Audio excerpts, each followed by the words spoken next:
Being a landlord doesn't mean being available 24/7.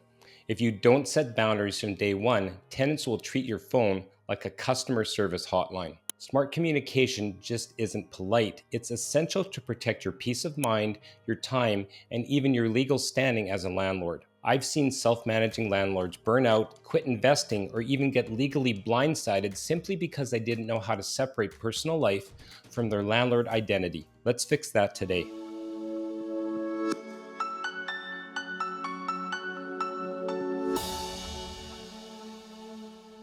So I'm going to take you back 25 years. I had just started investing.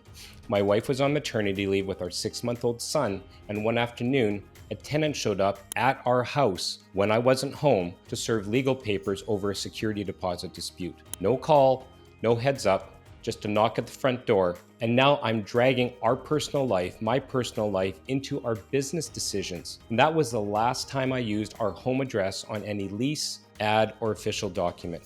From that point forward, I knew I had to treat my rental properties like a business. So, best practices for communication. That's really what this episode is about, because as a private landlord, what do? A lot of the regulatory bodies demand that you have a phone number and an address for service. So I'm going to give you some tips on how to get around that. So number one, get a separate business phone number. Now, you might start small, but don't use your personal cell phone for business. Not only is it bad because you can't separate things, you might have had the cell phone, like I've had my personal cell phone for 25, 30 years, okay? I had one of those big brick ones, had to hang it off my belt, but that's another story. I'm aging myself.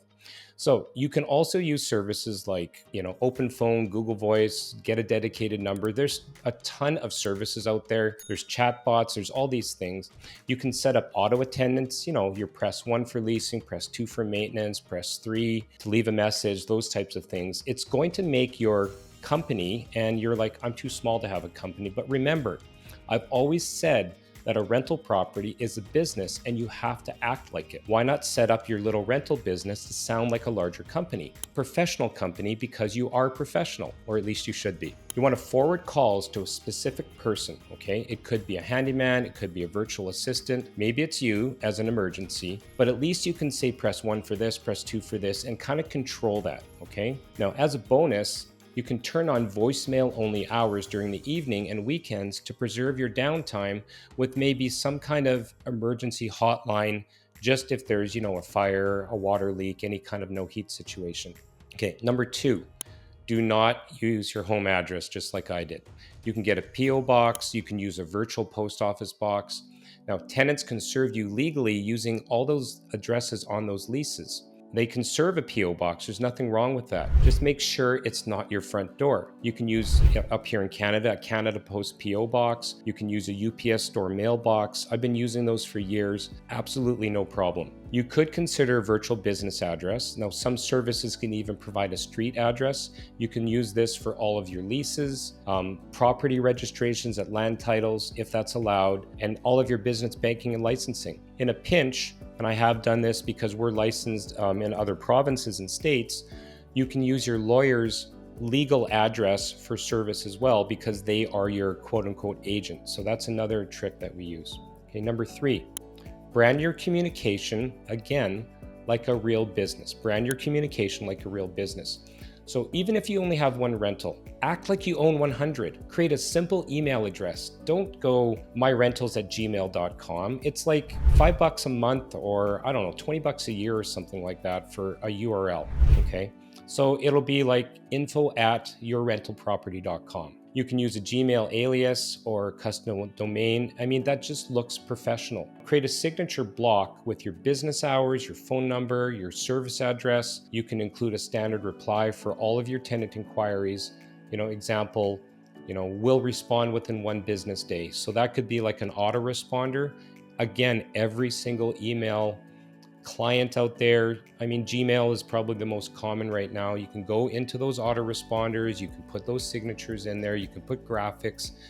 If you don't know how to do this, throw it into AI and have it design something for you. Really, in this day and age, there is no excuse not to look professional. Number 4, set boundaries with tenants early on. If you're always, quote, on call, it's because you taught them you would be. Okay, if you're answering your phone at 10 o'clock at night and your tenant is talking your ear off because, you're a pretty nice person and they have social problems maybe, or they're complaining about the upstairs, roommates, that's outside of business hours. Okay, you're enabling them. Okay, have business hours, set those boundaries. I would also say list preferred contact methods in your welcome package. Welcome package? Yes, you should have a welcome package. That should have how to get in touch with you when there's emergencies, your preferred method of communication, creating a maintenance ticket. I'm going to go over the types of property management softwares that you can use as a private landlord, because why not have a maintenance ticket that you can assign over to your handy person or your HVAC or plumbing company instead of writing it down on a piece of paper and a post-it note and then that gets lost, okay? It's a business. If you had a restaurant, you wouldn't be running it with post-it notes. You would have a POS machine system or some kind of computer system. It's really no different. And I don't care whether you have one rental or 10. Start small, but be professional, okay? You want to set expectations around what qualifies as an emergency versus general maintenance. What's an emergency? In our property management agreement and in our tenant package, it's 5 things. No heat, fire, a water leak, a tenant's locked out, or there's a problem with the smoke detectors or other emergency alert devices like carbon monoxide. That's it. Everything else is general maintenance. Everything else can wait until regular business hours. You can use a separate email just for rent collection and maintenance. Okay, also a really good suggestion. Number 5, put it in writing every single time. Verbal agreements equals future problems, okay? I want you to write that down. I'm going to repeat it. Verbal agreements equals future problems, and paper trails will save you. So use email to confirm all conversations, approvals, agreements. You can save texts and voicemails where relevant, screenshots. Put those into the tenant files. Again, no excuse with our cell phones are computers right now. There's no excuse to not having this. Be organized, treat it like a business.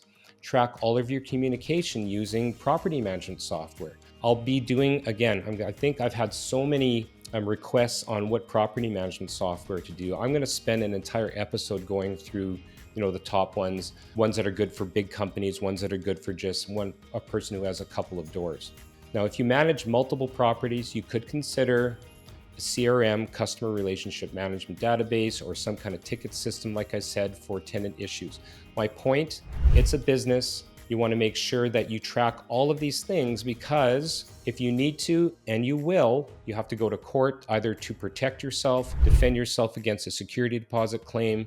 Maybe somebody claims that they fell somewhere and now you have a picture showing that that railing was intact, I don't know, when they moved in, all of those things, right? Emails can save, for they're promising to pay on a certain date. All of that is evidence if and when you need to go to court, okay? So in summary, if you're a private landlord, communication is your first and most powerful line of defense.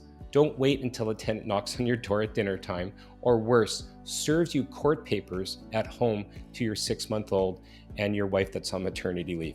Set up systems, use professional tools, treat your investment like a business and your time like it's valuable, because it is. So if you want help setting up your landlord communication systems, grab our free 7-step guide to buying your first rental property. The link is in the show notes. It's packed with practical advice just like this one to help you purchase, manage, and scale with confidence.